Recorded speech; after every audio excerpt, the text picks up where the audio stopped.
What's going on, guys? It's GBP baby. Welcome back to another video. And if you want to make my day, smash that subscribe button because we are nearly at 800 subscribers. Now I'm going to get straight into the charts. Unfortunately, I have already recorded this video, but my laptop decided to lag on me, meaning that I wasn't able to record it because it was all laggy and rubbish. So the OBS wasn't doing the best job. So I have all the marking outs already basically, so I'm just going to run through everything and break it down.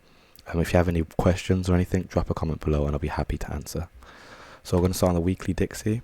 Buy side liquidity, I'm still expecting us to run into this. Weekly inversion fair value gap, meaning that it should act bullishly. And then we'll drop down to the daily. Now, yesterday did catch me off guard slightly. I didn't expect us to come so deeply into the weekly inversion fair value gap, but we don't let that get to us. And the reason for that is because there is no reason for us to see that as a a turnaround in the market or anything. I do believe yesterday, as in Wednesday, was the manipulation of the week. But yeah, let me just break down everything I have marked out. Again, that buy side liquidity on the weekly is my target. We've got more short-term, near-term buy-side liquidity right here at the top of Tuesday's high. Daily consequent encroachment. Now this is Wednesday's daily consequent encroachment of this wick. This is the lowest I want price to trade to if we are to remain bullish. Let me say that again. If we are bullish, which I am, like my bias is, I want this to be respected. Daily consequent encroachment of this wick, I mark this out just to show that this is what price was referring to. We traded down, midpoint of the weekly inversion fair value gap, trading into this inversion imbalance as well, and to the 50% level of this, and then look at the reaction off of that. Beautiful. So I just want to bring our attention to the fact that volume is staying above this weekly inversion fair value gap. Look how the candles are closing above it. Yes, we're wicking into it, but we are closing above it, which is all showing support, and this is what I want to continue to see so long as we still have a bullish bias. Let's drop down to the 4 hour. Now the 4 hour is where the craziness happened. You'll see that we traded higher and then price heavily fell down. But one thing I do want to bring our attention to is this imbalance here. This is a SIBI turned BISI. Well, not SIBI turned BISI, but it's an inversion fair value gap. So this is a SIBI, sell side imbalance, buy side inefficient. We delivered on the downside only, so we traded through that on the upside, consolidated, and then yesterday we traded higher, taking out these highs, and then Wednesday we traded lower, taking out these lows. One thing I wanted to bring our attention to on this was the fact, look at how price is turning around at this low. Beautiful. Now when price turns at these levels like this, so it comes to the low of the fair value gap and then trades higher away from it, plus a gap higher in the new day, this is suggesting bullishness to me. So I do want to see a continuation to the upside. I am still bullish. My bias has not changed. And if you've been watching my videos this week, you'll know what I'm talking about. We're going to drop down to the hourly now. You'll see we dip down and then traded straight. As soon as we traded down into this, look at the reaction of that. Beautiful. As soon as we traded through this level here, that makes this a bullish order block. Sorry, these two down close candles. As soon as this candle closed, we now have a bullish order block. So now I'm watching this level.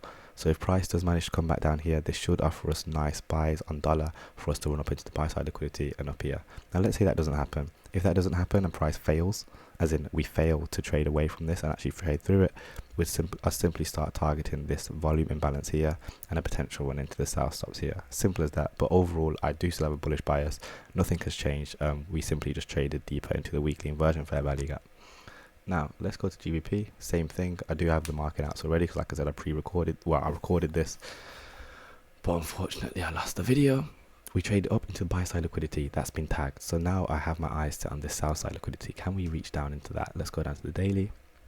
Just some more context. We have a rejection block here. Why is this rejection block? Because from this candle onwards, every time a candle has traded into this range, what's happened? We've been rejected away. What happened? We got rejected away. What happened? We got rejected away. Traded to the midpoint, something to take note of. What is the highest I want to see price trade to in the new day? This midpoint. Why? Consequent encroachment of yesterday's wick. Look at that. This is the highest I want price trade to. But why? This is a fair value gap. Wicks are fair value gaps, so we should treat it the same, meaning that I want this fair value gap, quotation mark, fair value gap, to act as a bearish fair value gap, meaning that the highest I'd want to see it trade is that midpoint for me to remain bearish and for me to expect low prices. We also have these relative equal lows that was created after Tuesday's low. So beautiful relative equal lows, very smooth for price to want to draw to, plus this as a potential run. Drop down to the 4 hour. Here's the craziness that happened. Traded up, high, low, high, high, and then you can see our price has just been falling since. Again, this is that midpoint I just showed you on the daily. That's the highest I want to see price trade to, which is also the midpoint of this wick. Here's those relative equal lows. Look at how price failed to take out this low. This should be studied. I'm not going to go into too much detail. But this you should go and study as to why didn't price take out this low. If we come and take it out after, I will make a video explaining, but basically there's a reason price failed to take out this low, and I do believe it's because we are still bearish and price is going to want to run those stops and simply engineering liquidity down there. Anyway, 1 hour, we have a breaker. Where's the breaker? We got a high, we got a low, we got a high. So what's the last down close candle before that move lower? Here. So we drag that out, and this is our breaker block with a fair value gap. So it'd be nice to see if price can offer us that as the high of the day tomorrow, for us to then start looking for shorts for a potential run lower again into that south side liquidity we have residing below here. Very smooth lows. If we drop down to the 15-minute, you'll be able to see the original consolidation a little bit more clearly. What do you mean original consolidation? This is the original consolidation before we expanded and left that range. Price has a habit of returning back to original consolidation, which is where the break is at.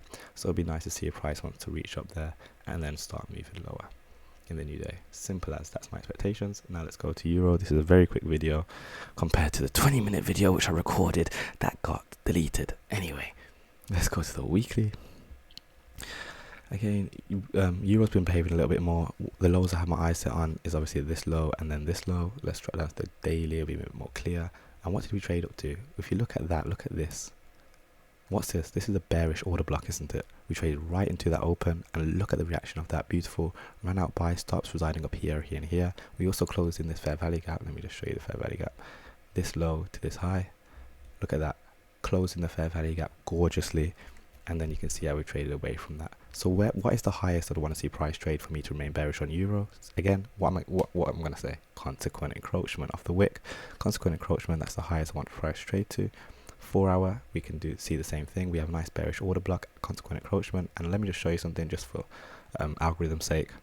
Midpoint of that order block, which is the mean threshold, happens, quote unquote, happens to line up with the consequent encroachment of the wick. You can't make this stuff up, guys. This is my draw on liquidity down here, and then we can also jump down to the 1 hour.